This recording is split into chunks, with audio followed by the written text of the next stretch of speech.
and welcome to Expert Take, powered by Yubi, world's first possibility platform.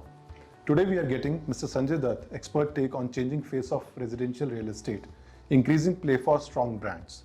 Mr. Sanjay Dutt is the MD and CEO of Tata Realty and Infrastructure Limited and Tata Housing Development Company Limited. Mr. Sanjay has over 28 years of experience in the real estate development and consulting space. Mr. Dutt spent 23 years with globally top three real estate consulting companies.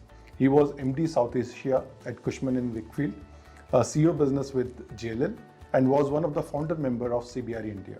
Welcome, Mr. Dutt. Pleasure to have you with us. Thank you. So let's start with your perspective on the Indian residential real estate. A lot of things have happened over the last 1 decade, and there has been significant intervention from the government. There have been market forces, and there was a black swan event like COVID. So what are your overall thoughts? I think real estate sector has become a lot more transparent. It has finally got regulated to a large extent.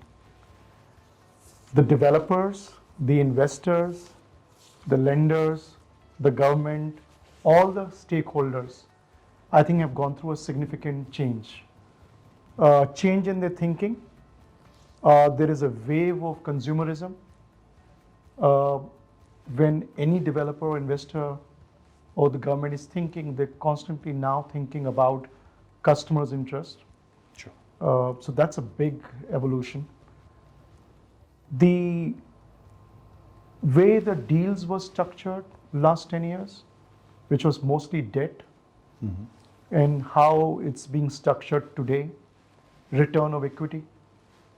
All these are very significant milestones. Every decade you go through cyclical turns. This time, last decade, you can say we had 3 cyclical movements. One during global financial crisis, which was very small. But then subsequently when we peaked and had beaten the previous benchmarks, and then we had a major correction with slowing down of the economy. And that's the time when we saw everything was a herd mentality. Even today, if you were to pick up the top research companies, everybody will have supply data. How many months inventory, how many micro markets. There is not a single research paper which talks about demand and demographics. So there was a time when we would go on our guts, see what others are doing and launch the project. Today it has changed. We research. We also research what typologies do we want, what kind of amenities we are giving. Are we giving a low ticket, medium ticket, high ticket? So many parameters. And I think all that is a signal of evolution and maturity in the real estate sector. It is also evident that the branded or corporate or reputed developers, whichever bucket you may want to use, have gained market share significantly. And customers have become more educated, well informed of their rights under RERA or what their expectations are. So we are talking about a very evolved, mature market with all stakeholders performing very well. There is still lots to do. RERA does not cover non-performance of government bodies. So if there is a delay in occupancy certificate and approval, developer is held accountable by the court, which seems unfair. The other side of evolution that I've seen, the costs have gone very high. And I think at one stage, I thought real estate was not viable because the cost of debt is high, the cost of FSI is high, the time taken to complete the project is very long. All basically adds to the cost of the project. and how can you really deliver returns that you promise to your stakeholders or investors or indeed listed entities. They all struggle.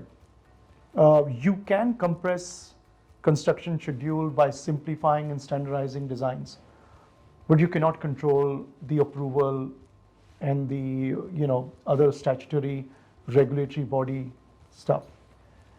The other thing I think which has evolved is there was less weightage to compliance and governance.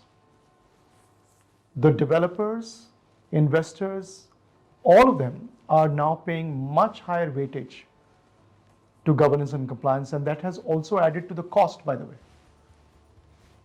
And I think it's largely because it's now being viewed very seriously, and I think that is a big thing. I also believe the central government's understanding of the real estate sector has evolved.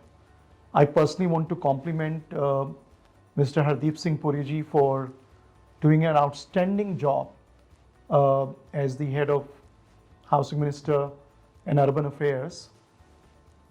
Every budget, if you go back since 2014, has seen one reform in every budget. Yeah. Till the last budget as well, where SEZ legislative changes are taking place in the real estate sector. So I think all these are very good signs that the stakeholders are really taking the time, and they also appreciate the role that this sector plays in terms of creating employment. And also the government has been running this agenda of providing homes to every citizen. So it ties up very well. Sure. So you mentioned that now the customer has become very evolved and involved in the entire process of purchasing, the brand where they're going. So is it also a reflection of increase in end user share in the overall market and reduction of investor which used to be there earlier? You can say that, although I do see early signs of bubbles in few markets. Yeah. But in comparison to what we saw during 2003 and 2008, which was speculative, investor-led market, vis-a-vis that, I think we are now somewhere around 320,000 units a year kind of numbers against 5 lakh units at that point of time. So it's largely end user, but I think NCR and northern markets are a lot more speculative. And I can see the returns of investors and speculators to some extent, if not to the levels of 2008. West and South remain more or less stable, but yes, there is an interest from investors in these markets. And very rightly so, because the prices have started going up. So they see an opportunity to kind of come in and take advantage. Sure. You also mentioned that the focus on governance is much higher as compared to what earlier was. So what do you think the trigger was? Is it mainly because of large corporate houses like yours and other maybe Mahindra, Godrej becoming prominent players and challenging the incumbents? So they have to up their game to remain competitive, or there are other factors which also played out? Clearly speaking, it was not a level playing field. All corporate developers were adhering to compliance and governance because that's how we run our business. Sure. And we were incurring cost for those. Most developers, the way they describe it, they manage the affairs and run the business. I think that has started to fade a bit. And they could manage all these years, but with changes and governance and adherence by the government, and also the rise of consumerism, which I said, the verdicts that the courts are now giving have made them aware. And I think also because of too much leverage that took place in this sector and how they were dealt with this time around. You see, in last 30 years, no developer went belly up. Yeah. They all had loans, they all had issues, but they all came back, restructuring their loans and started to do business. This time around, like I very famously say, not only the inventory of apartments that has come down, but the inventory of developers have also come down. Rightly. So that's a big shift, in my opinion. And I think that's what makes a difference. Yeah, and that's a very, very important and pertinent point for the sector as a whole. The level of transparency, the level of governance, as you mentioned, I think objectivity, customer focused, everything has increased many folds. Like you have been in sector for almost 3 decades, I have been looking at the sector for almost 2 decades. But this level of, I think, engagement between the customer and the developer, as you were also mentioning that now developers before launching do their entire due diligence, what customer is looking for. I think developers have also realized, because majority of them are promoter driven, and they could get away with whatever they built. Today, all of them are investing in building their own brand. I'm not saying that they never built a brand before, but I think the weightage to protect and preserve the brand value has become more significant. So they know the consequences of not building and protecting the brand. Now, if they want to protect the brand, they'll have to do everything right. Yeah. So I think that's a big shift. Coming back to the same which you just mentioned, that not only the overall inventory of units has come down, the number of developers also has come down. So we all know that there are various factors which has played a role in this consolidation and very rapid consolidation, which is still continuing. But do you also think there is any adverse side also of it, that it reduces the options available to the consumer? It possibly increases the premium that they have to pay. Even there were some good, possibly local, very small players who were doing well, but because of various regulations, etc., now they are not able to survive. I don't think so. Okay. First of all, we were excessively building inventories in the past. Correct. Which needed to be corrected, because while the real estate sector is the biggest employment creator, but you can't just keep building. Yes. And the other reason was that the built-up area was all concentrated in the mid segment. So everybody was competing for the same middle class. I think government's intervention to shift focus to affordable housing was a huge lesson for the sector, and many of them have grabbed it. Also, during the last 10 years, you've seen senior living, student housing, co-living, co-working, the many other alternate segments that came up. And that was also an eye-opener for many who have seized this opportunity. So I think the perspective of how you look at the business has changed. And it is helpful. And in the short term, in certain micro markets, because approval and building the supply back into the market does take time, there may be a price increase, right? Which is understandable. But I don't think it will happen universally across in every market. There is enough supply coming in. And I think in the last 2 years, you would have noticed the launches have gone up from the major cities. The launches last 5 years were all-time low. During COVID, perhaps nobody did. And we only had relaunches thanks to Swami Fund, who did give and disperse a lot of money and are still doing a good job. And I think that has also helped many developers unlock, including NBFCs who were perhaps reluctant to take a haircut earlier. So all those things are helping in bringing the supply back in the interest of the customer. Sure. But still, if we compare like how demand has grown over the last, mainly if we talk about the last 8 quarters, launches are still not matching that. So is it like developers are being cautious in launching new projects, or it's more of a calibrated move? Okay, let's not oversupply the market. No, not at all. The reason for this kind of a pause or a phase of numbness in the sector can be attributed to the fact that the costs have gone up.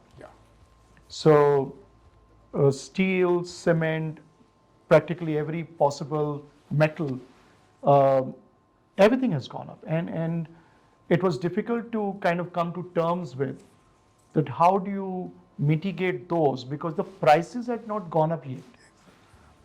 We started selling better, there were more volume, but I don't think prices went up. Yeah. So margins were really tight. Uh, Cost of capital has started going up, right? So I think developers were trying to figure out how to mitigate those risks, and which I'm glad that they're doing it, because if they had just jumped into it, it wouldn't have helped. Also, I don't think they're getting capital so easily. I think the lenders are also far more cautious. Very selective. They're doing their due diligence, they are selective, and there is capital available, which I think the credit penetration has increased, and it will help, but I think it's a more measured approach. And also, just to add to your point, the overall number of lenders available in this space has shrinked a lot. Yes. So, like the earlier NBFCs, HFCs, which were very active in pre-ILFS era. So after ILFS, again, that's a vacuum which has got created. And yes, I think the lessons for NBFCs was that when the government came out with this policy not to let banks fund land, the NBFCs jumped in it. They should have realized that that's not the way to go, because if the developer doesn't have any skin in the game, then you're doomed to suffer later, which they've gone through this lesson. I hope they become wiser, but memories is short. in fact, the RBI has come out with other guideline that from 1st October, Yes. NBFCs are not allowed to lend to a project without approvals. So it's indirectly. In a way, all the premiums that earlier they were getting funded through Yes. debt, that will stop. That will stop. So I think these are major disruptors in the sector, in my opinion, from the conventional way of doing business to the new way that they have to adopt. So RERA also has played a very important part in getting the confidence of the consumers back in the sector, and which used to be a tainted sector, right? Real estate, Yes. always people attach with a lot of opaqueness, misgovernance, frauds, etc., etc. So overall, how would you say about effectiveness of RERA across states? Because in some states it's doing very well, some states are still catching up, and some states are really lagging. So how would you put your points on? So you're exactly right. I think Maharashtra is number one, and followed by, I think you can have, Haryana Karnataka. and Karnataka is pretty effective. Some states are slow to start with. But what is important is that when precedents are set, it generally gets picked up and captured in most states. So imagine if there is no RERA, but in the consumer code and in the RERA code, if there are some precedent sets, you're actually going to see a similar verdict being given in a state where the RERA is weak. So from consumers' interest point of view, they've actually are addressed abundantly. That's something which I never thought I will witness. There are a lot of customers who have failed in performing their obligations, which was a discovery for me. And the same very RERA Act has helped developers recover their money, which never gets captured, unfortunately. But RERA is generally viewed from consumer point of view, but actually it is for the sector. One point, sir, which you mentioned in your opening remark, that RERA covers the obligation of the developer, but it is still not capturing the obligation of the authorities, the timeliness of the approvals, the entire regulatory process, etc. So can you throw some more light on it, elaborate more on it, that what exact steps can be taken? You see, India is a federation of states, so and real estate as a subject comes under the jurisdiction of the states. Yeah. I think the states are lagging behind. You can say probably because they want to keep it this way, because it helps for those who have vested interest. But if we can use Arogya Setu app and track over 1 billion population, why can't you just run a very simple process of approval? A lot of states have gone for digitization, but that's mostly to do with some very basic processes or uploading the file. The actual movement of file is still at large discretionary. Even though in states like Maharashtra and Punjab and many other states, there is Right to Services Act, Yeah. which provides for you to demand service, but you can't really go under that because you are picking up, a confrontation Yeah. with a body which you have to work with day and night. But given the stakes of the sector, I believe this may happen because there's a lot of money at stake. Yeah.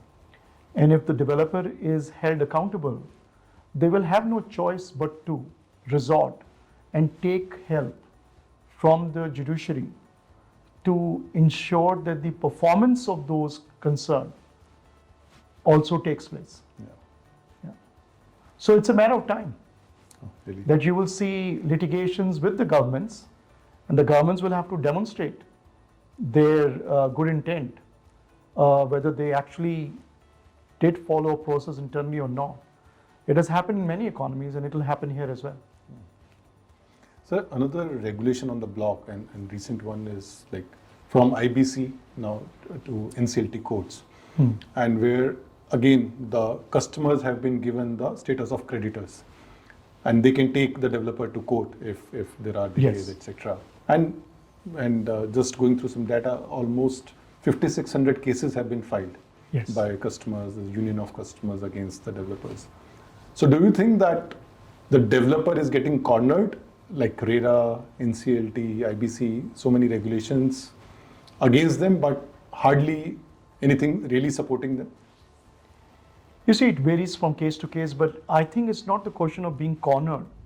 It's the question of realization that such commitments towards lenders, if not met, or commitments towards the customers not met, can have severe consequences.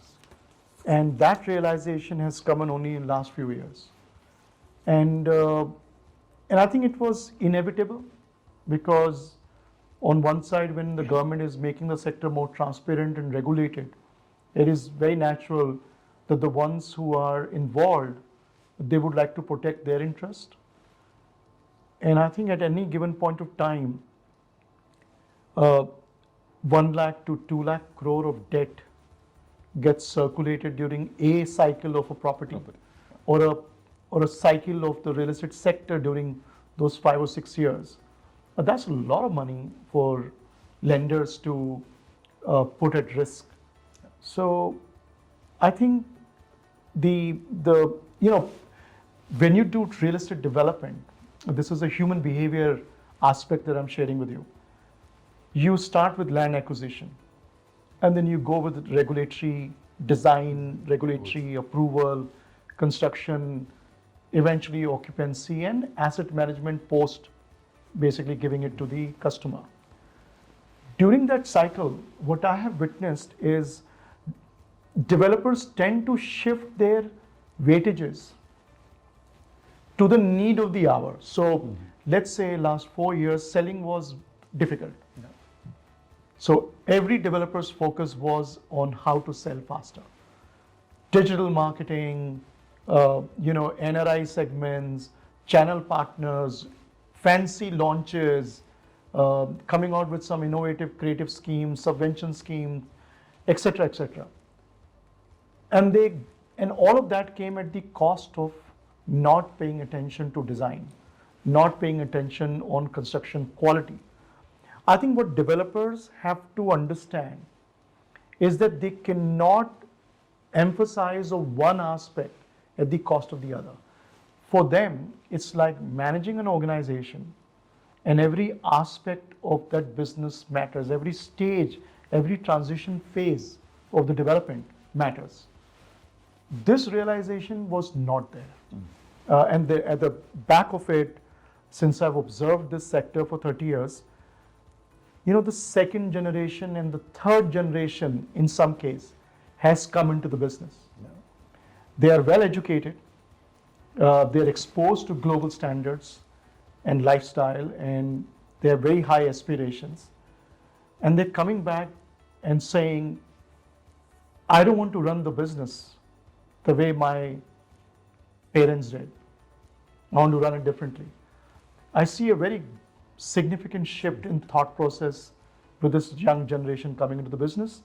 And I see a similar, when I see young IS officers coming and participating in the development of the infrastructure of the city, or making some reforms to reduce the pains of the sector. So from all end, I'm seeing this progress. It's just that I wish it was fast enough and consistent across all important states.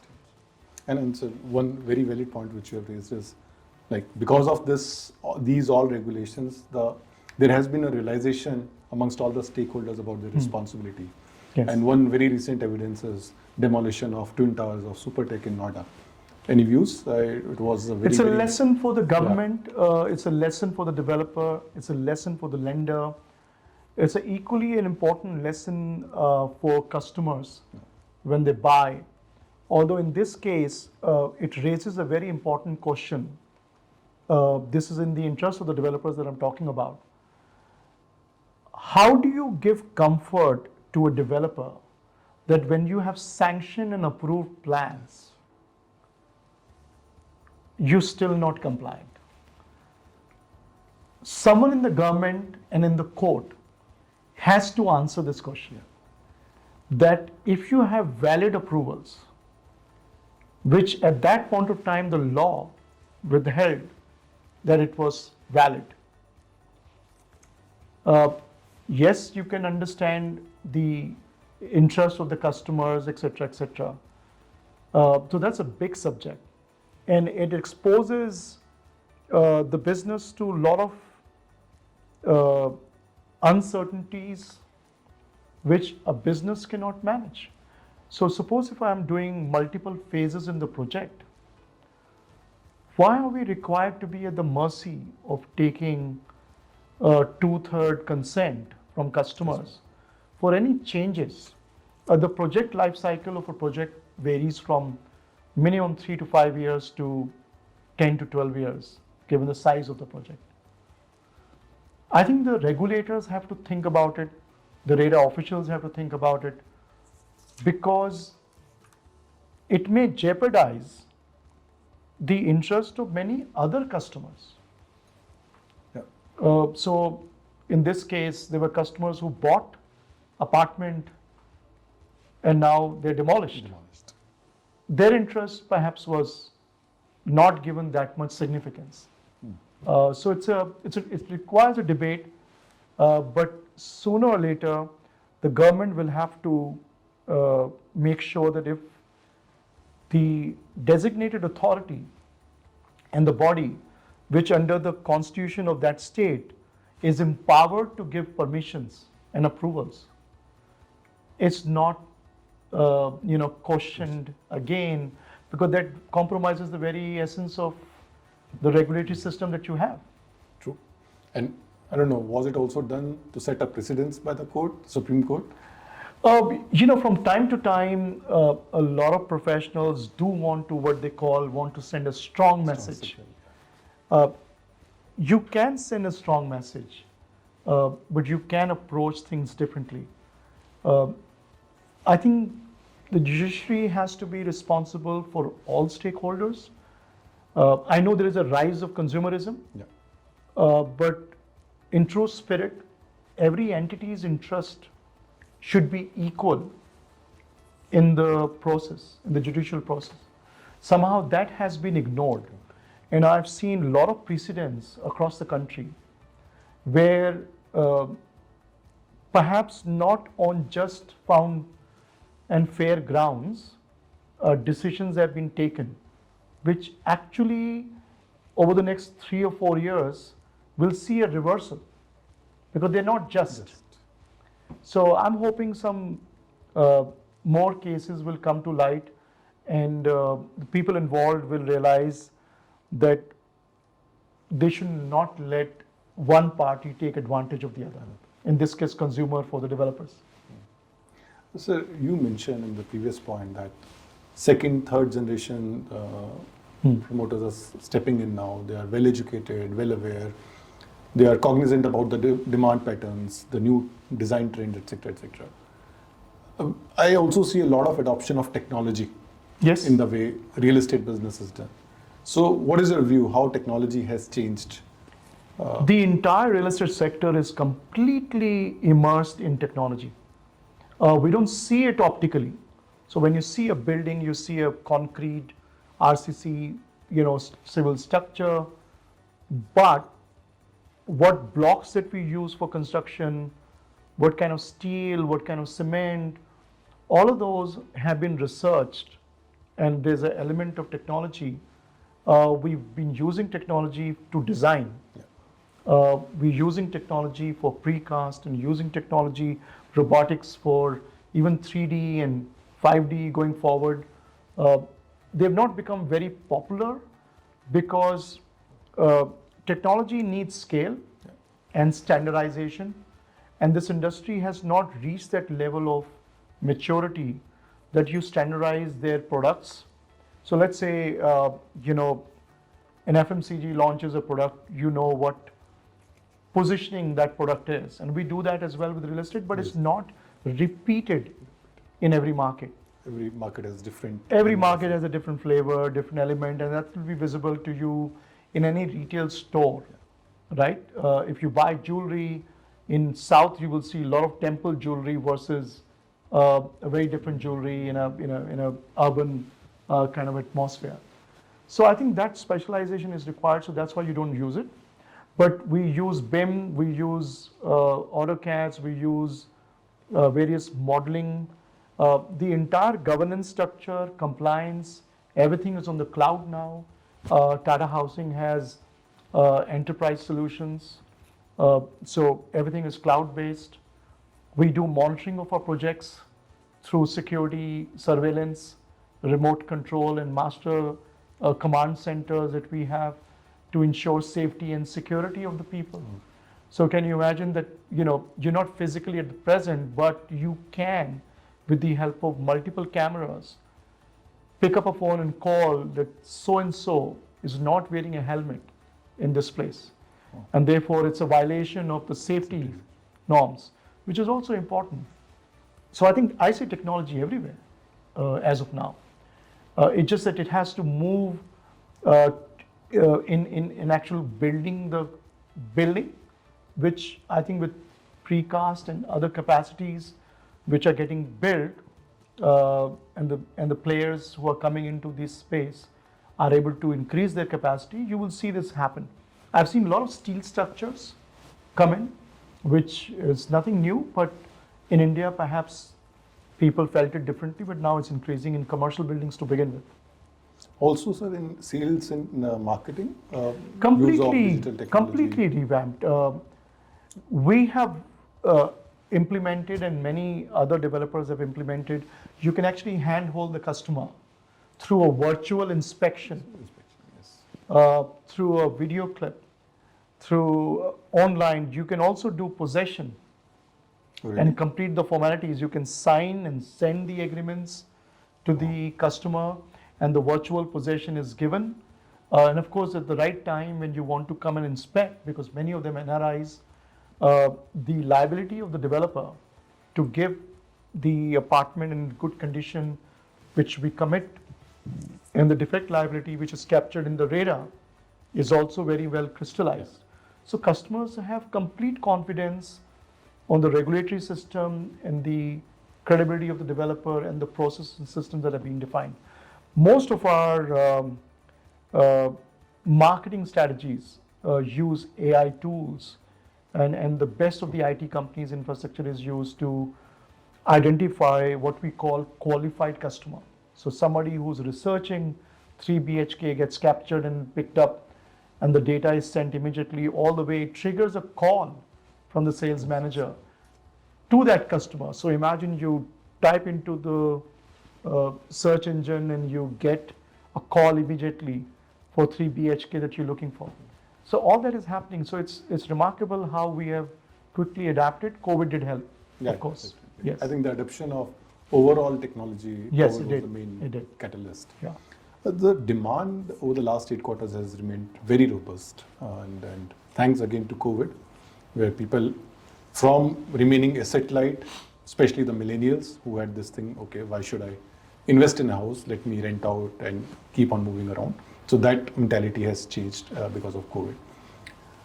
How do you see demand panning out now from here, considering the increasing interest rates, inflationary pressure on overall household income and expenditure, and also on the developer's cost, so which will further result in increasing the prices for the end consumer?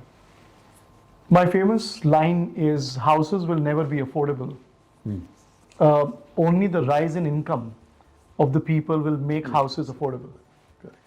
So it really depends how the economy is going to do, which I believe it will do good, and which will make these increase in cost for homes be absorbed, in some way through rise in incomes, use of technology, better, faster project.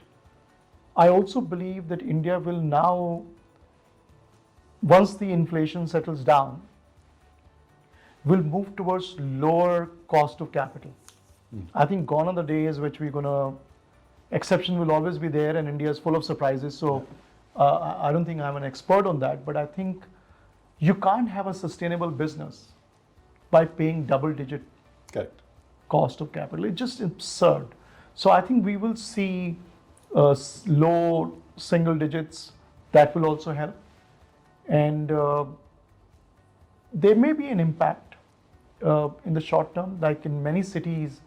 If you were a well-earning professional in Tokyo, Hong Kong, Singapore, you cannot afford to buy a place there. Most financial capitals in the world are expensive. Very expensive. Most major cities are expensive. The problem with this country is, like in France, the 92% of the GDP of the country is coming from Paris. It's just too much concentration, and likewise in UK for London. We have our 5 or 6 states concentration. And that is largely because we are mostly a services economy, and manufacturing somehow did not grow and therefore did not create other pockets of economic centers, and therefore did not help in decongesting the major cities, because you still have a very large migrant workforce coming to these cities and wanting to buy, and therefore that is what causes the problem of the cost. The second thing which I think government is doing a good job is, if you have good infrastructure, the cost comes down. So look at Hyderabad, for example, doing extremely well. Yeah. You have beautiful highways. There is no harm you going and staying 5 kilometers further from the city, because you can still reach in 20 minutes. Yeah. Try and do that in Bangalore or Gurgaon or indeed in Mumbai. It's not possible. So metro connectivity, railway connectivity, various other transport, social infrastructure development will help move and decongest. There was a time when everybody was talking about tier 2, tier 3 city wave, and that did not happen. Those cities are growing, but somehow jobs were not going there. And the reason for that was that each of the major cities have their own outer peripheral locations as tier 2 cities. Yes. So Whitefield is a sub-city. Hinjewadi is a sub-city in the making. And Navi Mumbai was always, but now you have various clusters which are coming up. Those will, or Manesar and Gurgaon, which will come up. So I think these things will help, reduce prices, because give you a choice to use the public transport cheaply and be able to afford. So, the answer to this problem is very different than actually trying to bring the cost of the construction down, which is not going to happen. Also, recently, and like over the last maybe 2-3 years, there have been research reports which are showing that tier 2 cities are doing remarkably well. Now, one reason for that may be because of a lot of migratory population went back because of work from home culture, and they had good savings in their pocket, so they went back, started buying houses in their native cities, and they wanted to have a bigger house. Now, this is always a conflicting point in my mind, so I thought I am having the benefit of you being here, so we'll ask you. Now, work, like coming back to office, is picking up very, very rapidly in India, and people have to come back. That's the kind of general trend which is there. So, how do you see that this demand-supply balance will hinge over the next maybe 1 year or so? It will take time because 2 years of working remotely, it's a very long time. It changes your habits, your commitments to family. You experience something that you never experienced before. The emphasis on quality of life, health. So many people died unfortunately during COVID. The realization that you are here in this world, you want to live, right? You want to work, but you also want to live. And I think the corporates have also realized that. So this realignment or the reset in work from home will take another 6 months to 12 months, but you will see both coexist. You see, the problem in India is generally we take extreme view. So if the economy is bad, we think it's a doomsday, it's a great depression, and everything is bad and negative. And when we are optimists, we're just too optimistic, and that's the problem. In reality, neither is that bad and neither that good. The reality is somewhere in between. So I think you will see both coexist. There will be a demand in tier 2, tier 3 cities because of this activity. Also, I think India will benefit finally with whatever global geopolitical dynamics. Manufacturing is going to increase in India, and that will help. The services sector, especially when it comes to healthcare, education, banking, financial services, because of technology that is being used to spread financial services, everything online, it will spread everywhere. And therefore, you will have far more inclusive growth in tier 2, tier 3 cities. But whether we'll be totally off the major economic hubs of India, I don't see that happening in next 5 to 10 years. For example, we will cross 1.3 billion square feet office by 25, 2030. And that's a big number. And which means I say the famous punchline that I use is the upside or the downside. Whenever there are crises globally, because India still has the cost arbitrage and the talent pool, eventually for 12 months there is a lull because nobody takes decisions. But after 12 months, the benefits of the talent, the cost, all those things showcase India in the best possible way, and therefore we benefit from it. So it will help. So if we look at the Chinese real estate market, it is currently undergoing a deep stress. And Chinese, in fact, if you look across the globe, all central banks are increasing rates and very, very significantly and rapidly. Whereas Chinese central bank is the only bank which recently cut rates by, I think, 45 basis points because they have to support the economy, especially the real estate sector. Any learnings for us? Because that's always one kind of a lead indicator for Indian sector also. I think India follows a far more conservative, democratic process, which I think is a good thing. I know there are many economists and people who believe that Indian economy can do better, but I don't think we don't need to do that better. It does not make sense to have 9 to 10% growth of the GDP because it becomes difficult to manage. Sustain. And sustain. You're absolutely right. If we have a steady 7-8%, it's manageable, and you're able to. The other thing we have, which we should learn from China and other countries, is their ability to execute infrastructure and plan for future. The problem with our country is we're still doing catch up. So we're still trying to catch up where it should be. Roads में गड्ढे हैं, उनको भरने हैं. Nobody is thinking that how to make a new highway and a road which doesn't have this problem. गड्ढे भरने हैं सबको. So that's an issue with this country, and nobody's thinking big enough to solve a long-term solution and plan cities.